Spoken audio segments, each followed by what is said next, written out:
ઘણા બધા ખેડૂત મિત્રો કોમેન્ટ કરતા હતા કે પરાશરાભાઈ તમારો પોતાનો કપાસ વિડીયોમાં બતાવો કે કેવો છે। ખેડૂત મિત્રો વાવણીમાં વાવેલો કપાસ છે, 2-3 તબક્કે વાવણી થઈ હોવાને લીધે ઘણા બધા નાના છોડ છે, મોટા છોડ છે, ટૂંકમાં ઘણું બધું વેરિએશન કપાસના છોડમાં પણ આ વર્ષે તમને આ ખેતરમાં જોવા મળશે। ક્યાંક મોટા છોડ છે તો ક્યાંક નાના છે, તો અમુક જગ્યાએ પણ અમે ખાલા બુરેલા છે તે માંડ 2.5 થી 3 ઇંચ સુધીના પણ કપાસના ખેતરમાં મારા પોતાના કપાસના ખેતરમાં તમને જોવા મળશે। ઘણા બધા ખેડૂત મિત્રોને લાગતું હશે કે પરાશરાભાઈનો કપાસ છે તે નિંદામણમાં ખડમાં ભેરાણો છે, પરંતુ ખેડૂત મિત્રો એવું નથી। 4-5 દિવસ સતત વરસાદી માહોલ હોવાથી અમે કટોકટ બેલી ચલાવતા હોય, પાટલામાં ક્યાંય ખડ જોવા નથી મળતું, પરંતુ ચાસમાં ખેડૂત મિત્રો સતત 4-5 દિવસ વરસાદી માહોલ રહેવાને કારણે નિંદામણ જે નાનું હતું તે ચાસમાં મોટું થઈ ગયું છે, જે અત્યારે અમે હાથથી નિંદામણ કરીને ખડનું નિયંત્રણ મેળવી રહ્યા છીએ। ઘણા બધા ખેડૂત મિત્રોની કોમેન્ટ આવે છે કે પરાશરાભાઈ કપાસના પાકમાં કયા ખાતરો અપાય, તો ખેડૂત મિત્રો મારા કરતાં પણ તમને વધારે અનુભવ હશે। ઘણા બધા ખેડૂત મિત્રો પોતાની સમજણ શક્તિથી છોડની જરૂરિયાતને ધ્યાનમાં રાખીને નાઇટ્રોજન 46% છે, એમોનિયમ સલ્ફેટ છે, મ્યુરેટ ઓફ પોટાશ છે, 20-20-0-13 છે, આ ઉપરાંત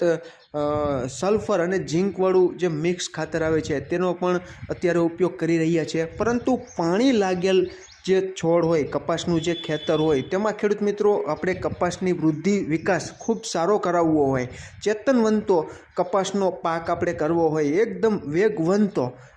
કહેવાય ને કે તરો તાજા, જેને આપણે કહીએ કે એકદમ ચેતનવંતો, નરવો અને ખૂબ સારી એવી ઝડપથી વૃદ્ધિ વિકાસ કરાવવો હોય તો પાણી લાગેલ કપાસમાં એમોનિયમ સલ્ફેટ ખાતર ખેડૂત મિત્રો તમે આપી શકો છો। એમોનિયમ સલ્ફેટ ખાતર આપવાથી પાણી લાગેલ કપાસમાં ઘણા બધા ફાયદાઓ જોવા મળે છે અને એકદમ કપાસના છોડમાં નરવાઈ આવી જાય છે અને ખૂબ સારી રીતે વૃદ્ધિ વિકાસ કરતો છોડ થઈ જાય છે। એમોનિયમ સલ્ફેટ ખાતર નાખી દીધા પછી શક્ય હોય તો ખેડૂત મિત્રો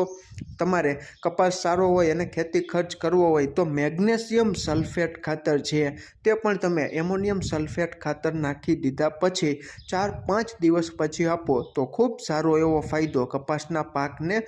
મેગ્નેશિયમ અને સલ્ફર તત્વની પૂર્તિ કરીને તમે કપાસના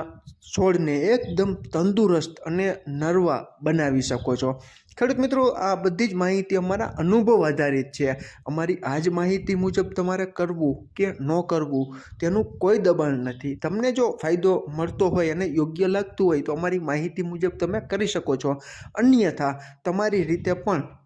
તમારી મેળાએ ખાતરોની પસંદગી કરીને અને જે ખાતરો ખૂબ સારા કામ કરતા હોય કપાસમાં તે રીતે યોગ્ય ખાતરની પસંદગી કરીને તમારી રીતે પણ તમે ખાતરો આપીને કપાસના પાકને ખૂબ પોષણ પૂરું પાડી ટનાટન ઉત્પાદન લ્યો અને સારા બજાર ભાવનો લાભ મેળવો તેવી આશા સાથે આ માહિતી આ વિડીયોમાં પૂરી કરીએ છીએ। ફરી જ મળશું નવી જ માહિતી લઈને નવા જ આવનારા વિડીયોમાં, ત્યાં સુધી આપ જોડાયેલા રહો, માહિતગાર બનો, આગળ વધો। આભાર ખેડૂત મિત્રો।